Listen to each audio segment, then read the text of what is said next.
আজকের লেকচারে আমরা পিরামিড এবং পিরামিডের প্রকারভেদ নিয়ে আলোচনা করব। দেখো, পিরামিড বলতে কি বোঝায়? পিরামিড হলো একটি ত্রিমাত্রিক জ্যামিতিক চিত্র এবং সেই পিরামিডের সংজ্ঞা কী বলছে দেখো, যে পিরামিড বলছে যে বহুভুজাকৃতি ভূমির উপর অবস্থিত। তার মানে যে ভূমি থাকবে সেই ভূমিটা হবে বহুভুজাকৃতি, যে বহুভুজের মধ্যে ত্রিভুজ হতে পারে, চতুর্ভুজ হতে পারে, পঞ্চভুজ হতে পারে, ষড়ভুজ হতে পারে, এবং সেই বহুভুজাকৃতি ভূমির উপর অবস্থিত যে ত্রিমাত্রিক জ্যামিতিক চিত্র।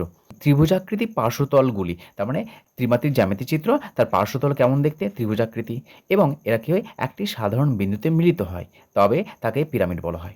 এখানে আমরা বিভিন্ন প্রকারের পিরামিড অঙ্কন করেছি। যে পিরামিডের ভূমি হলো আমাদের বহুভুজাকৃতি। দেখো এখানে বহুভুজ রয়েছে এ সি বি, এই যে নিচে একটা অংশ রয়েছে এটা হচ্ছে এই পিরামিডের ভূমি, যে ভূমিটা হলো একটা ত্রিভুজাকার।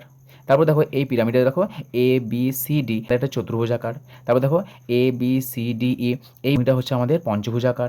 অনুরূপভাবে দেখো A B C D E F, এই যে একটা আমরা পিরামিড অঙ্কন করেছি, এই পিরামিডের নিচে ভূমি কত রয়েছে? এই ভূমিটা হলো একটা ষড়ভুজাকার। কারণ আমরা এই ভূমি আমাদের বিভিন্ন প্রকার হতে পারে। বহুভুজাকার বলে দিচ্ছে, সেই বহুভুজাকার মধ্যে ত্রিভুজ হতে পারে, চতুর্ভুজ হতে পারে, পঞ্চভুজ হতে পারে, ষড়ভুজ, সপ্তভুজ, যে কোনো হতে পারে। এবং বলেছে পার্শ্বতলগুলি কি? পার্শ্বতলগুলি হলো আমাদের ত্রিভুজাকার। দেখো এ সি বি এটা একটা পার্শ্বতল, এটা হচ্ছে ত্রিভুজাকার, দেখতে পাচ্ছ। তারপরে বি সি ডি এটা একটা ত্রিভুজাকার।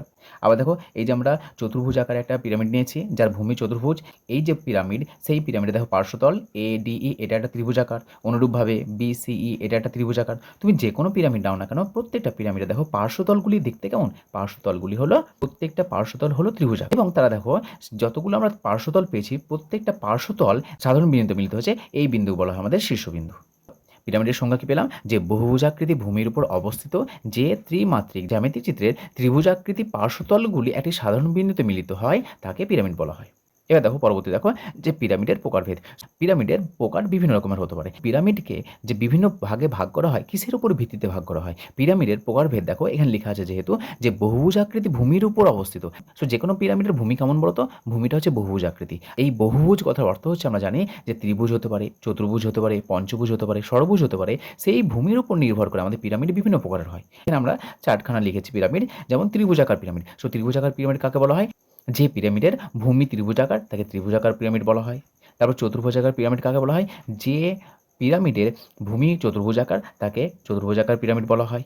আমরা এই যে চতুর্ভুজাকার পিরামিড রয়েছে, এই চতুর্ভুজাকার পিরামিড আবার বিশেষ ধরনের দুই প্রকার রয়েছে, যেমন একটা বর্গাকার, একটা হচ্ছে আয়তকার। ভূমিটা আমাদের বর্গক্ষেত্র হয় তাহলে সেটাকে বলা হয় বর্গাকার পিরামিড, আর ভূমিটা যদি আমাদের আয়তক্ষেত্র হয় তাকে বলা হয় আয়তকার পিরামিড, যেটা আমাদের চতুর্ভুজাকার পিরামিডের মধ্যেই পড়ছে।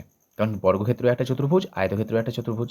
আবার দেখো যদি ভূমি আমাদের পঞ্চভুজ আকার হয় তাহলে সেই পিরামিডকে বলা হয় পঞ্চভুজাকার পিরামিড, এবং ভূমি যদি ষড়ভুজ আকার হয় সেই পিরামিডকে বলা হয় আমাদের ষড়ভুজাকার পিরামিড। এখানে আমরা কতগুলি পিরামিড অঙ্কন করেছি এবং প্রত্যেকটা চিত্রে দেখো ভূমিগুলো বিভিন্ন রয়েছে। প্রথম চিত্রের ভূমি দেখো এ বি সি রয়েছে, এটা হচ্ছে ত্রিভুজাকার।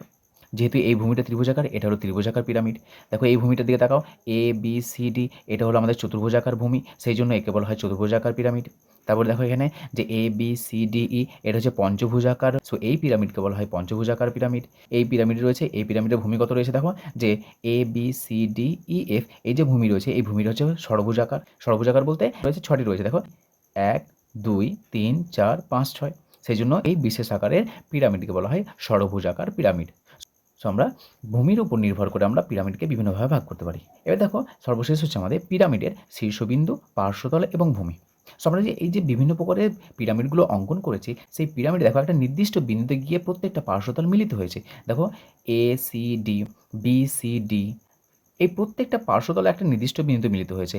এই যে বিন্দু, সেই বিন্দুকে বলা হয় আমাদের শীর্ষবিন্দু। এখানে শীর্ষবিন্দু কে বলো তো? ডি রয়েছে শীর্ষবিন্দু। এখানে শীর্ষবিন্দু কে? ই রয়েছে শীর্ষবিন্দু। তারপরে এখানে শীর্ষবিন্দু কে রয়েছে? এটা হচ্ছে এক্স হচ্ছে শীর্ষবিন্দু, এবং এই যে চিত্র রয়েছে ষড়ভুজাকার, এই শীর্ষবিন্দু ওয়াই। আর পার্শ্বতল কোনগুলো বলা হচ্ছে? পাশে যে তলগুলো রয়েছে দেখো সেগুলো বলা হয় পার্শ্বতল।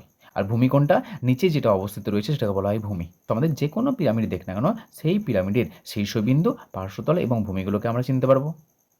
সো এটা হলো আজকে আমরা পিরামিড কাকে বলে, পিরামিডের বিভিন্ন প্রকার পিরামিড এবং পিরামিডের চিত্র দেখলাম।